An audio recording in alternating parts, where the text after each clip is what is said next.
भू राजनीति जब किसी के लिए चर्चा का विषय बने तो समय लगा देता है पूर्ण होने में। जितनी चर्चा उतनी विषय के प्रति अलग अलग जानकारियों की प्राप्ति। इस भू राजनीति में एक ऐसा देश है जिसकी चर्चा आज हम करेंगे। यह देश अफ्रीका महाद्वीप के उत्तरी क्षेत्र में स्थित है। इस देश के उत्तर में मेडिटेरियन समुद्र और ट्यूनीसिया है। पूर्व में इजिप्ट, पश्चिम में अल्जीरिया और दक्षिण में स्थित नाइजर, चैड और सूडान। अब शायद से आप समझ गए होंगे कि हम जिस देश के बारे में बात करेंगे उस देश का नाम लीबिया है। लीबिया, जिसे स्वतंत्रता मिली वर्ष 24 दिसंबर 1951 में। स्वतंत्र लीबिया के पहले शासक बने इद्रिस प्रथम।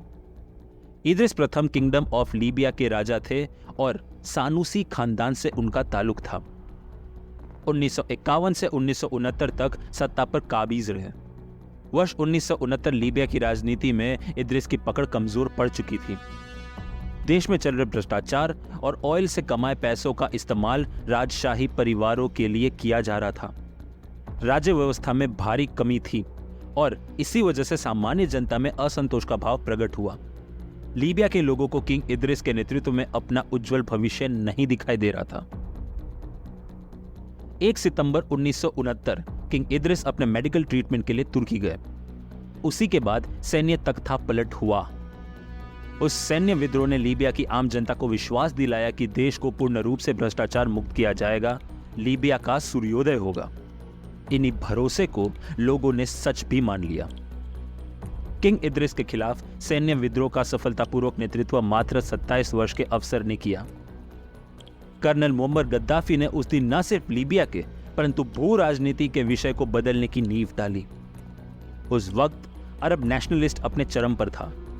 बड़े से बड़े अरब देशों के सुप्रीम लीडर्स खुद को अरब जगत का बादशाह बनाने में लगे हुए थे। सऊदी अरब के किंग फैजल बिन अब्दुल अजीज अल सौद हो या फिर इजिप्ट के गमाल अब्दल नासिर हो, जॉर्डन के किंग हुसैन बिन तलाल, ईरान के मोहम्मद रेजा शाह, सीरिया के नूरुद्दीन मुस्तफ़ा अली अल अतासी या फिर इराक के प्रेसिडेंट अहमद हसन अल बकर इत्यादि। इन सभी प्रतिद्वंदियों को बराबरी का टक्कर देने लीबिया के सत्ता पर काबिज हुए कर्नल मोहम्मद गद्दाफी। सत्ता पर काबिज होते ही मोहम्मद गद्दाफी ने शुरुआती दौर में लीबिया के अर्थतंत्र और सामाजिक व्यवस्था को बड़े स्तर पर बदलने का काम किया। लीबिया की जनता की तरफ से मोहम्मद गद्दाफी को उत्तम सहयोग मिलने लगा। गद्दाफी में लोगों को अपना सुनहरा भविष्य दिखने लगा। लेकिन एक मजबूत डिक्टेटर का नियम गद्दाफी को अच्छे से पता था।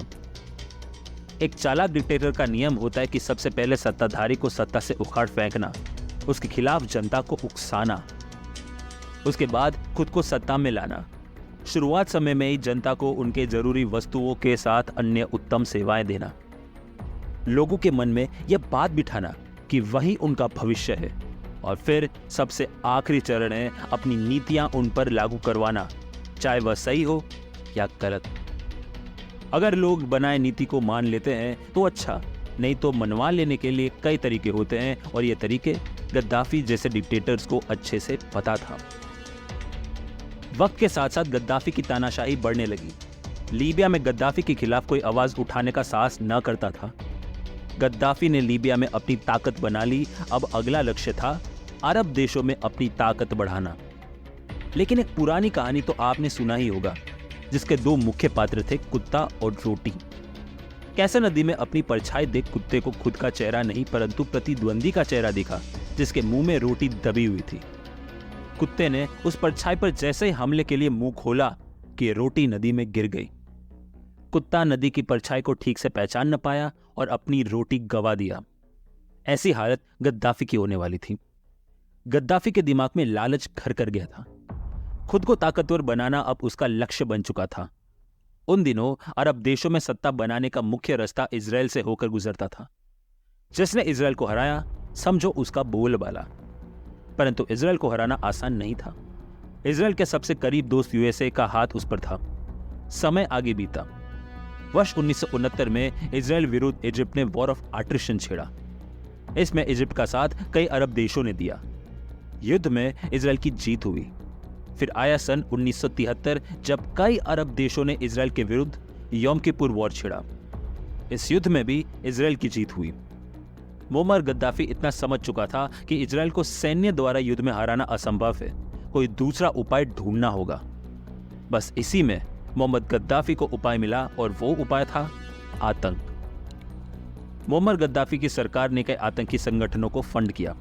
बड़े बड़े आतंकी संगठन जैसे फिलिस्तीन लिबरेशन ऑर्गेनाइजेशन और रेड आर्मी फैक्शन, इन 2 आतंकी संगठनों ने इजराइल और अन्य देशों को अपने आतंक से नुकसान पहुंचाया।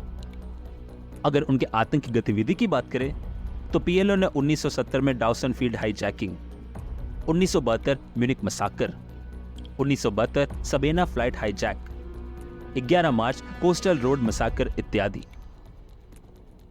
रही बात रेड आर्मी फैक्शन की, तो उनके आतंकी हमले कुछ कम न थे।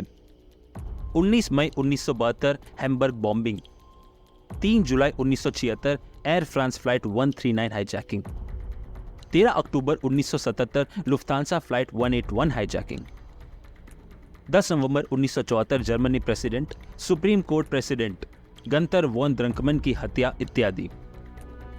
गद्दाफी सिर्फ इतने में नहीं रुका। देखते देखते 1980 का दशक आ गया। गद्दाफी ने पड़ोसी देशों में तनाव बढ़ा दिया था। क्षण पर लीबिया ने अपना कब्जा जमा लिया। ऐसे विकट परिस्थिति में कुछ यूरोपियन देशों और अमेरिका क्षण की सहायता में आ गए। इसी से यूएसए और लीबिया की शत्रुता गहरी हुई।